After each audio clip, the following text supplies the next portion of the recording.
ഈനാട് വാർത്തയുടെ പുതിയ എപ്പിസോഡിലേക്ക് സ്വാഗതം. നമ്മൾ ഇന്ന് ചർച്ച ചെയ്യാൻ പോകുന്നത്, ഈ വീഡിയോയിൽ കൂടെ ചർച്ച ചെയ്യാൻ പോകുന്നത്, ഡോളറിന്റെ മേധാവിത്വം എങ്ങനെ കുറയുന്നു എന്നുള്ളതാണ്. അതിൽ JP മോർഗൻ എന്ന അന്താരാഷ്ട്ര കമ്പനിയുടെ ഒരു റിപ്പോർട്ടിനെ ബേസ് ചെയ്തിട്ടാണ് നമ്മൾ ഈ വീഡിയോ ഉണ്ടാക്കിയത്. ഇവിടെ ലോകത്തെ 11 രാജ്യങ്ങൾ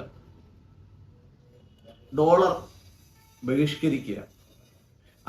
അവരുടെ ഈ രാജ്യങ്ങളെല്ലാം റഷ്യയിൽ നിന്ന് വിട്ടുപോയ രാജ്യങ്ങളാണ്. Belarus, Armenia, Azerbaijan, Kazakhstan, Kyrgyzstan, Moldova, Tajikistan, Turkmenistan, Uzbekistan, Ukraine തുടങ്ങിയ 11 രാജ്യങ്ങളാണ് അവർ ഇനി ഡോളറിൽ പരസ്പര വിനിമയം നടത്തണ്ട എന്ന് തീരുമാനിക്കുന്നത്. ഇപ്പം ഞാനും മറ്റൊരാളും തമ്മിൽ ഏത് നാണ്യത്തിൽ വിനിമയം നടത്തണമെന്ന് ഞങ്ങൾ രണ്ടുപേരും മാത്രം തീരുമാനിക്കേണ്ട കാര്യമാണ്. അത് ഡോളറിൽ തന്നെ ആവണമെന്ന് പറയാൻ അമേരിക്കയ്ക്ക് അധികാരമൊന്നുമില്ല. പക്ഷേ ലോക പോലീസ് എന്നുള്ള രീതിയിലും ലോകത്തെ നിയന്ത്രിക്കുന്ന ഒരു ശക്തി എന്നുള്ള രീതിയിലും വളരെ സ്റ്റേബിൾ ആയിട്ടുള്ള ഒരു നാണയം എന്നുള്ള രീതിയിലും ലോകത്ത് എല്ലായിടത്തും അംഗീകരിച്ചിരിക്കുന്നത് അമേരിക്കൻ ഡോളറാണ്. ആദ്യമായിട്ട് നമ്മളിപ്പം കോളനിവൽക്കരണത്തിനെതിരായിട്ട് ഇന്ത്യയൊക്കെ ശബ്ദിച്ചു തുടങ്ങിയത് മാതിരി ഈ അമേരിക്കയുടെ ഡോളർ വൽക്കരണത്തിനെതിരായിട്ട് ഈ 11 രാജ്യങ്ങൾ തീരുമാനിച്ചിരിക്കുകയാണ്. ഞങ്ങൾ തമ്മിലുള്ള വ്യാപാരം, അമേരിക്കയായിട്ട് അവർ ഡീൽ ചെയ്യുമ്പോൾ അവർക്ക് ഡോളറിൽ ഡീൽ ചെയ്യാൻ പറ്റത്തുള്ളൂ. പക്ഷേ ഈ 11 രാജ്യങ്ങളും പരസ്പരം ഡീൽ ചെയ്യുമ്പോഴത്തേക്ക് അവരുടെ കറൻസികളിൽ മ്യൂച്വലായിട്ട് സമ്മതിക്കുന്ന കറൻസികളിൽ ചെയ്യാം. അത് ഡോളർ വേണ്ട എന്നാണ് അവരുടെ തീരുമാനം. ഈ രാജ്യങ്ങളൊക്കെ താരതമ്യേന ചെറിയ കൺട്രികളാണ്. ഇവരുടെ കൂടെ ഈ ബ്രിക്സ് എന്ന് പറയുന്ന രാജ്യങ്ങളൂടെ ചേരുകയാണെങ്കിൽ, ബ്രിക്സ് എന്ന് പറയുന്നതിനകത്ത് ബ്രസീലുണ്ട്, റഷ്യയുണ്ട്, ഇന്ത്യ ഉണ്ട്, ചൈന ഉണ്ട്, സൗത്ത് ആഫ്രിക്കയുണ്ട്. ഈ രാജ്യങ്ങളും കൂടെ ഇതിൻ്റെ കൂടെ ചേരുമ്പോഴത്തേക്ക് 16 രാജ്യങ്ങളായി. ഈ 16 രാജ്യങ്ങളും ഡോളറിൽ വേണ്ട, ഞങ്ങൾ മറ്റൊരു നാണയത്തിൽ വിനിമയം ചെയ്യാമെന്ന് പറയുമ്പോഴത്തേക്ക് അമേരിക്കൻ ഡോളറിന്റെ വില കുത്തനെ കൊണ്ടിരിക്കും. രണ്ടാമത് സംഭവിക്കാൻ പോകുന്നത്, അമേരിക്കൻ ഡോളറിന്റെ പ്രോമിസറി നോട്ടുകൾ ചൈന ആയിരക്കണക്കിന് ഡോളർ, കോടിക്കണക്കിന് ഡോളറിന്റെയാണ്, ആയിരക്കണക്കിന് കോടി ഡോളറിന്റെ പ്രോമിസറി നോട്ടുകളാണ് ചൈനയുടെ കൈവശം ഇരിക്കുന്നത്. അത് അവരെല്ലാം കൊണ്ട് നാളെ ഒരു സുപ്രഭാതത്തിൽ അതെല്ലാം ക്യാഷ് ആക്കണമെന്ന് തീരുമാനിക്കുക, അമേരിക്കൻ ഡോളർ പിൻവലിക്കണമെന്ന് തീരുമാനിക്കുകയാണെങ്കിൽ അമേരിക്കൻ എക്കണോമി പ്രശ്നത്തിലാണ്. ഇന്ത്യയിൽ തന്നെ നമ്മൾ സാധാരണ വളരെ നിസ്സാരമായിട്ട് നമ്മളൊക്കെ കഴിക്കുന്ന ഒരു സാധനമാണ് 2 കോളകൾ, കൊക്കയും പെപ്സി. ഈ 2 കോളകൾ മാത്രം ഇന്ത്യയിൽ നിന്ന് ഏകദേശം 40,000 കോടി രൂപയാണ് ഒരു വർഷം അവരുണ്ടാക്കുന്ന ലാഭം. ഇതെല്ലാം ഡോളറിലാണ് അവരിവിടുന്ന് കൊണ്ടുപോകുന്നത്. അപ്പൊ നമ്മുടെ വിദേശ നാണ്യത്തിൽ എന്തുമാത്രം നമുക്ക് ബുദ്ധിമുട്ടുണ്ടാക്കുമെന്ന് ആലോചിച്ചു. അപ്പൊ അമേരിക്ക ഇന്ത്യക്കെതിരായിട്ട് സാങ്ഷൻസ് കൊണ്ടുവരുമ്പോഴത്തേക്ക്, അത് പൊക്കാരൻ സ്ഫോടനമായാലും ശരി, ക്രയോജനിക് എഞ്ചിന്റെ ഇഷ്യൂ ആയാലും ശരി, പല പ്രാവശ്യം അവരുടെ ഏറ്റവും വലിയ ആയുധം എന്ന് പറയുന്നത് അവരുടെ സാങ്ഷൻ അല്ലെങ്കിൽ ഉപരോധമാണ്. ഈ ഉപരോധം കൊണ്ടാണ് അവർ ലോകത്തെ കൺട്രോൾ ചെയ്യുന്നത്. തിരിച്ച് നമ്മൾ പ്രതിരോധം കൊണ്ട് നമ്മൾ കൺട്രോൾ ചെയ്തില്ലെങ്കിൽ നമ്മുടെ കാര്യം പോക്കാം. കാര്യം ഈ മോദിയും ട്രംപുമായിട്ട് കൈ കൊടുത്തപ്പോഴത്തേക്കും, ട്രംപ് മലയാളത്തിൽ പാട്ട് പാടിയപ്പോഴത്തേക്കും ഒക്കെ അതിൻ്റെ ഒരു വീഡിയോ ഞാൻ നിങ്ങളെ കാണിച്ചു തരാം, കുറച്ച് സെക്കൻഡ്.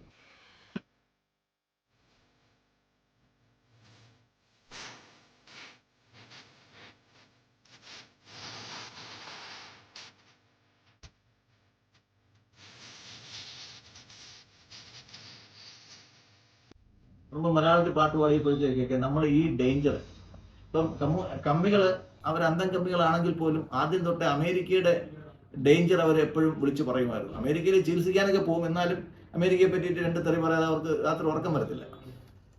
അപ്പം ഈ ബാത്റൂമിൽ കയറിയിട്ടായാലും അമേരിക്കയ്ക്കെതിരായിട്ട് 2 മുദ്രാവാക്യം വിളിച്ചിട്ട് അവർക്കൊന്ന് ഉറങ്ങാൻ പറ്റത്തുള്ളൂ. ആ പറഞ്ഞതിനകത്ത് ചില കാര്യങ്ങളുണ്ട്. കാര്യം അമേരിക്ക ഇന്ത്യയുടെ ഒരു നാച്ചുറൽ ആയിട്ടുള്ള എനിമി രാഷ്ട്രം തന്നെയാണ്. ആദ്യം തൊട്ടേ ഇന്ത്യയുടെ വളർച്ചയിൽ ഏറ്റവും കൂടുതൽ റിസർവേഷൻസ് ഉണ്ടായിരുന്നത് അമേരിക്കയ്ക്കാണ്. ഇന്ത്യ പാകിസ്ഥാൻ ആക്രമിച്ചപ്പോഴത്തേക്കും അവരുടെ 7ാം കപ്പൽപ്പട വന്നത് നമ്മൾ മറക്കണ്ട. അന്ന് റഷ്യ ഇന്ത്യയെ സഹായിച്ചില്ലായിരുന്നെങ്കിൽ ലോകത്തിന്റെ ചരിത്രം തന്നെ വേറൊരു രീതിയിലോട്ട് മാറിയില്ല. അപ്പൊ നമുക്ക് 2 സുഹൃത്തുക്കളുണ്ട്. ഒന്ന് സ്ഥിരമായിട്ട് വിശ്വസിക്കാവുന്ന ഉറപ്പുള്ള ഒരു സുഹൃത്തും, ഒരു സൗഹൃദം നടിക്കുന്ന വേറൊരു രാഷ്ട്രവും. അയാൾ എന്നും ആട്ടിൻതോലിട്ട ചെന്നായി തന്നെയാണ്. അത് എത്ര കെട്ടിപ്പിടിച്ചാലും വൈറ്റ് ഹൗസിൽ നിന്ന് ഇറങ്ങി വന്ന് സ്വീകരിക്കുന്നു എന്നൊക്കെ പറയുമ്പോഴത്തേക്കും അവർക്ക് വേണ്ടത് ഇന്ത്യയുടെ മാർക്കറ്റാണ് വേണ്ടത്. ആ മാർക്കറ്റ് നമ്മൾ തുറന്നു കൊടുക്കും എന്നുള്ള പ്രതീക്ഷയിലാണ് അവർ മോദിയെ വന്ന് കെട്ടിപ്പിടിക്കുന്നത്. പക്ഷേ കർഷകർക്ക് വേണ്ടിയിട്ട് മോദി സർക്കാർ നിലനിൽക്കുന്നു എന്ന് കാണുമ്പോൾ ഇതിൻ്റെ കൂടെ ലോകത്തുള്ള എല്ലാ ഭരണകൂടങ്ങളെയും തകർക്കാനും അവിടെയൊക്കെ അരാജകത്വമൊക്കെ സൃഷ്ടിക്കാനും CAA ചെലവാക്കുന്ന ആയിരക്കണക്കിന് കോടി ഡോളർ വേറെയുണ്ട്. ഇന്ത്യയിൽ തന്നെ പല രാഷ്ട്രീയ നേതാക്കളുടെ വധത്തിൻ്റെ പുറകിലും അമേരിക്കയുടെയും CAAയുടെയും കൈകളുണ്ട്. ഇതൊക്കെ വച്ചിട്ടാണ് നമ്മൾ അമേരിക്കയുമായിട്ട് നമ്മൾ സൗഹൃദം ആഗ്രഹിക്കുന്നത്. ഇനി ഇതൊരു ഡിസിസീവ് പോയിന്റാണ്. ഇന്ത്യക്കെതിരായിട്ട് 50% തീരുവ ട്രംപ് പ്രഖ്യാപിക്കുമ്പോൾ അമേരിക്കയെ പാകിസ്ഥാനെ പോലെ തന്നെ നമ്മുടെ ഒരു നാച്ചുറൽ എനിമി രാഷ്ട്രമായിട്ട് ഇന്ത്യ കരുതേണ്ട സമയം കഴിഞ്ഞു. അപ്പോൾ അതിന് നമുക്ക് ആർക്കൊന്നും ചെയ്യാൻ പറ്റില്ല. മോദി എന്ത് ചെയ്യണമെന്ന് നമുക്ക് പറയാൻ പറ്റത്തില്ല. പക്ഷെ നമുക്കൊക്കെ ചെയ്യാൻ പറ്റുന്ന ഒരു കാര്യമുണ്ട്. അമേരിക്കൻ ഉൽപ്പന്നങ്ങൾ ഏതൊക്കെയാണെന്ന് മനസ്സിലാക്കിയിട്ട് അമേരിക്കയിൽ നിന്ന് ഇന്ത്യൻ കറൻസി അമേരിക്കയിലോട്ട് ഡോളറായിട്ട് പോകുന്ന രാജ്യങ്ങൾ ഏതൊക്കെയാണെന്ന് മനസ്സിലാക്കിയിട്ട് അത് നമ്മൾ മനസ്സിലാക്കേണ്ടത് ഇന്ത്യയുടെ കോൺഗ്രസിന്റെ പ്രധാനമന്ത്രിയായിരുന്ന ശ്രീ PV നരസിംഹറാവുവാണ് എക്സ്പോർട്ട് ഓറിയന്റഡ് യൂണിറ്റ് എന്ന EOU എന്ന് പറയുന്ന ഒരു സംവിധാനം ഉണ്ടാക്കി വന്നത്. അതായത് ഇന്ത്യയിൽ നിന്ന് മാക്സിമം എക്സ്പോർട്ട് ചെയ്യുക, അത് മാത്രമേ ഉള്ളൂ നമ്മളുടെ എക്കണോമിക്ക് ഒരു ശക്തി എന്നുള്ള രീതിയിൽ ശ്രീ PV നരസിംഹറാവുവിൻ്റെ ഒരു ആശയമാണ്. അങ്ങനെ 100% എക്സ്പോർട്ട് ഓറിയന്റഡ് യൂണിറ്റ് വന്നു, എക്സ്പോർട്ട് പ്രോസസ്സിംഗ് സോൺസ് വന്നു, എക്സ്പോർട്ട് പാർക്കുകൾ വന്നു. അപ്പം നമ്മുടെ എക്സ്പോർട്ട് ഇന്ന് നരേന്ദ്രമോദി ഏതെങ്കിലും തരത്തിൽ വിജയമായിട്ടുണ്ടെങ്കിൽ അതിൻ്റെയൊക്കെ കാരണം, അതിൻ്റെയൊക്കെ വിത്ത് പാകിയത് ശ്രീ നരസിംഹറാവു തന്നെയാണ്. അദ്ദേഹത്തിൻ്റെ ആദർശം നമ്മൾ സ്വദേശിയിലോട്ട് കൂടുതൽ വരിക, നമ്മുടെ സാധനങ്ങൾ കൂടുതൽ എക്സ്പോർട്ട് ചെയ്യുക. നമുക്ക് സ്വദേശിയിലോട്ട് പറയുമ്പോഴത്തേക്ക് നമുക്ക് വിദേശത്ത് നിന്ന് ഇറക്കുമതി ചെയ്യേണ്ട സാധനങ്ങൾ ഇറക്കുമതി ചെയ്യാതിരിക്കാൻ പറ്റത്തില്ല. അപ്പോൾ നമ്മളിതെങ്ങനെ ബാലൻസ് ചെയ്യും? ഇത് ബാലൻസ് ചെയ്യണമെങ്കിൽ നമ്മൾ എക്സ്പോർട്ട് കൂട്ടണം. അങ്ങനെ എക്സ്പോർട്ടിന് വേണ്ടിയിട്ടുള്ള ഒരുപാട് ഇൻസെൻറ്റീവ്സ് കൊടുത്തു, ലൈസൻസ് ഫ്രീ ആക്കി കൊടുത്തു. അങ്ങനെ ഒരുപാട് ഇൻസെൻറ്റീവ്സ് കൊടുത്തതുകൊണ്ടാണ് നമ്മൾ എക്സ്പോർട്ട് മേഖല ഇത്രയും വളർന്നത്. അതിൽ ശ്രീ നരസിംഹറാവുവിൻ്റെ പങ്കും അദ്ദേഹത്തിൻ്റെ ആ ദീർഘദർശിത്വവും നമുക്ക് കാണാതെ പോകാൻ സാധിക്കില്ല. അദ്ദേഹത്തിന് സഹായമായിട്ട് അന്ന് ശ്രീ മൻമോഹൻ സിംഗ് ഉണ്ടായിരുന്നു, അന്നത്തെ ഫിനാൻസ് മിനിസ്റ്റർ. അപ്പോൾ ഇവർ രണ്ടുപേരും ചേർന്നാണ് ഇന്ന് കാണുന്ന നമ്മുടെ ഇന്ത്യയുടെ എക്സ്പോർട്ട് പോളിസിയുടെ അടിത്തറയിടുന്നത്. ആ അടിത്തറയിൽ നിന്നുകൊണ്ട് നമ്മൾ നോക്കുമ്പോൾ ഇനിയും നമ്മൾ ചെയ്യേണ്ട കാര്യങ്ങളുണ്ട്. നമ്മൾ അമേരിക്കയുടെ പ്രൊഡക്റ്റ് ഇന്ത്യയിൽ വരാൻ ലൈസൻസ് കൊടുക്കാൻ മാത്രമേ മോദിക്ക് സാധിക്കുകയുള്ളൂ. ആ ലൈസൻസ് കൊടുത്ത സാധനങ്ങൾ ഇന്ത്യയിൽ ഉപയോഗിക്കണോ വേണ്ടെന്നുള്ളത് നമ്മൾ ഉപഭോക്താക്കളാണ് തീരുമാനിക്കേണ്ടത്. ഇപ്പോൾ വലിയ ഒരു ക്യാമ്പയിനായിട്ട് വന്നിരിക്കുന്നത് കാംബാ കോളയുടെ ക്യാമ്പയിനാണ്. കാംബാ കോള മുമ്പ് ഇന്ത്യയിൽ ഉണ്ടായിരുന്നതാണ്. ഏകദേശം 200 കോടി രൂപ ചെലവാക്കി ആ പേര് മാത്രം അംബാനി ഗ്രൂപ്പ് വാങ്ങിച്ചേക്കുക. എന്നിട്ട് അവർ കാംബാ കോള ഇന്ത്യയിലെ പല പ്രധാന നഗരങ്ങളിലും അതിൻ്റെ ഡിസ്ട്രിബ്യൂഷൻ തുടങ്ങിക്കഴിഞ്ഞു. ഗ്രാസ് റൂട്ട് ലെവലിൽ ഇനിയും നമ്മുടെയൊക്കെ നാടുകളിലെ ഗ്രാസ് റൂട്ട് ലെവലിൽ വന്നിട്ടില്ല. അപ്പോൾ നമുക്ക് ഇന്ത്യ ഗവൺമെൻറ്റിനെ സപ്പോർട്ട് ചെയ്യാൻ സാധിക്കുന്നത് വിദേശ ഉൽപ്പന്നങ്ങൾ നമ്മൾ ഉപയോഗിക്കുമ്പോഴത്തേക്ക് അതിന് തൽത്തുല്യമായ ഇന്ത്യൻ ഉൽപ്പന്നങ്ങൾ ഉണ്ടെങ്കിൽ അത് 1 രൂപ കൂടുതൽ കൊടുത്തായാലും നമ്മൾ വാങ്ങിക്കാൻ തയ്യാറാണ്. ചിലപ്പോൾ ഒരു പ്രൈസ് വാർ ഞാൻ എക്സ്പെക്ട് ചെയ്യുന്നുണ്ട്. ഈ കാംബാ കോള ആൾ ഇന്ത്യ തലത്തിൽ പൂർണ്ണ രീതിയിൽ ഡിസ്ട്രിബ്യൂഷൻ നടക്കുമ്പോഴത്തേക്ക് കൊക്കോ കോളയും പെപ്സി കോളയും അവരുടെ റേറ്റുകൾ കുറയ്ക്കാൻ സാധ്യതയുണ്ട്.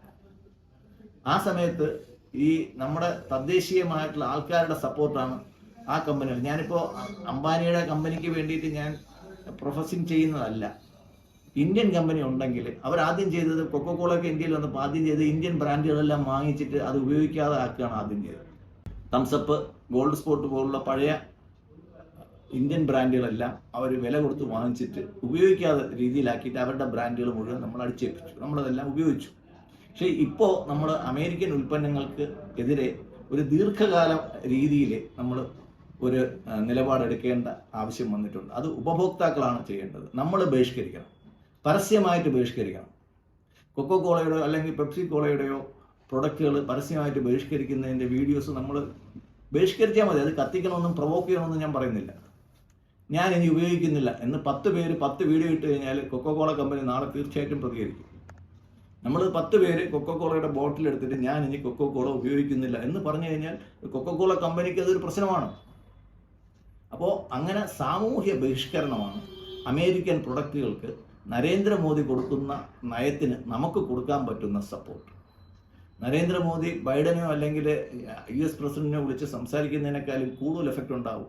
100 വീഡിയോ ഒരു ദിവസം വരെയാണ്, ഞങ്ങൾ ഇനി കൊക്കോകോള ഉപയോഗിക്കുന്നില്ല എന്നും പറഞ്ഞുകൊണ്ട് 100 വീഡിയോ ഒരു ദിവസം സോഷ്യൽ മീഡിയയിൽ വരികയാണെങ്കിൽ ഒരു സംസ്ഥാനത്ത് നിന്ന് അത് അവർക്കൊരു വലിയ അടിയായിട്ട് മാറും. അമേരിക്കയുടെ തീരുമാനങ്ങളെ നമുക്ക് സ്വാധീനിക്കാൻ സാധിക്കുന്നത് ഈ സോഷ്യൽ മീഡിയയിൽ കൂടെ ഈ രീതിയിലുള്ള കാര്യങ്ങളിലാണ്. അപ്പോൾ നമ്മുടെ കാമ്പാക്കോള വരുന്നുണ്ട്. കാമ്പാക്കോളയെ നമ്മൾ 2 കൈ നീട്ടി സ്വീകരിക്കുക. കാര്യം അതൊരു ഇന്ത്യൻ പ്രോഡക്റ്റാണ്. കോള ഉപയോഗിക്കാൻ ഞാൻ ആരെയും ഉപദേശിക്കുന്നില്ല. പക്ഷേ കോള ഉപയോഗിക്കേണ്ടവർ അവർ ഇന്ത്യൻ കോള ഉപയോഗിക്കുക. അമേരിക്കൻ കോള നമുക്ക് വേണ്ട. നന്ദി, നമസ്കാരം.